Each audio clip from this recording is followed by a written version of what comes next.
That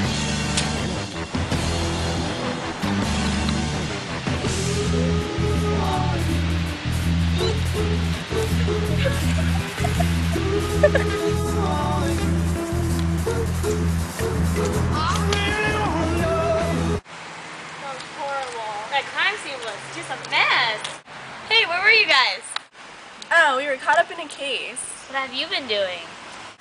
I am lifting these fingerprints off the bench. I'm going to take this powder brush and put some of the forensic powder on it, and I'm going to slowly dust the fingerprint that I found, and I'm going to lift it with a piece of tape.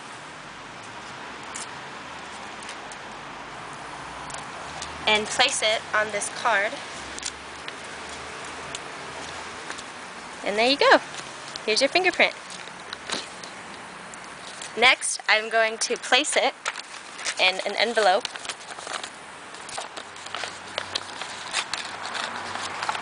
Seal it up.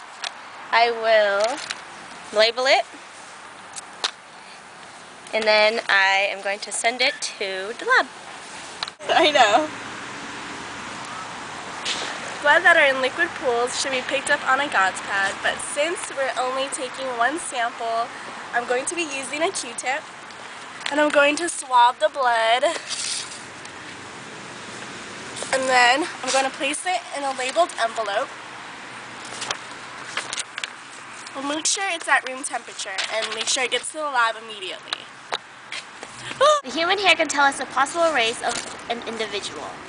I'm going to use tweezers to pick up the hair, and I could place it either in a paper bindle or in this case a coin envelope, which should then be folded and sealed in a larger envelope that is labeled, and then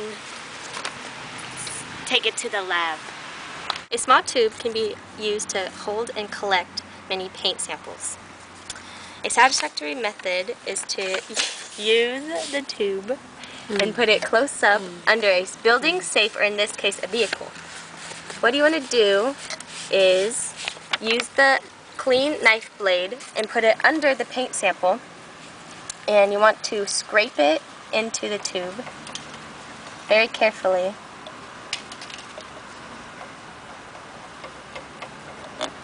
And after you do that, it can be sealed in a coin envelope, or you can put Scotch tape on top of it, but in this case we're going to use a lid to close it. And we have our sample in here. And you're going to take an envelope labeled, stick it in here, and you can take it to the lab. What you don't want to do is put paint directly into the envelope, unless it's large pieces that are enclosed. Most envelopes have unsealed cracks, and in the corners can be accidentally cut, and so you can lose the paint. To collect these fibers, I can use tweezers and a coin envelope, or I can use Scotch tape to lift the fibers. In this case, we're going to use the Scotch tape method.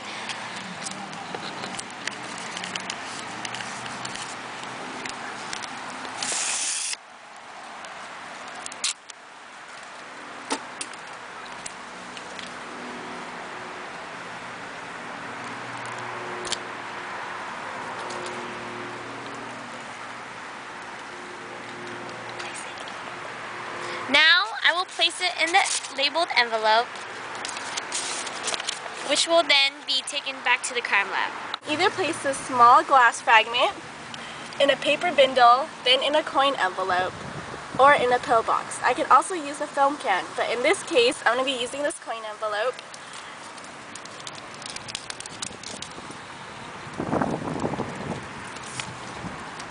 And then I'm going to seal it and then place it in the envelope and send it to the lab for further processing.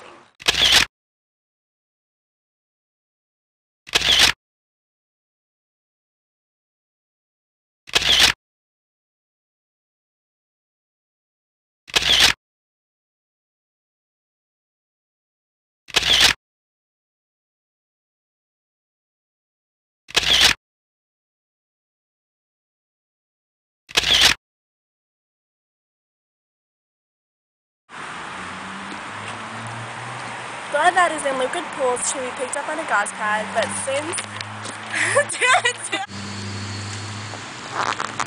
blood that are in pools, shit!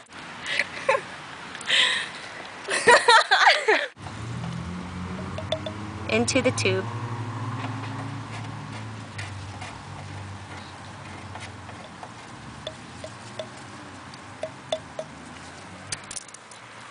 And, God, this is just really lame. I don't know.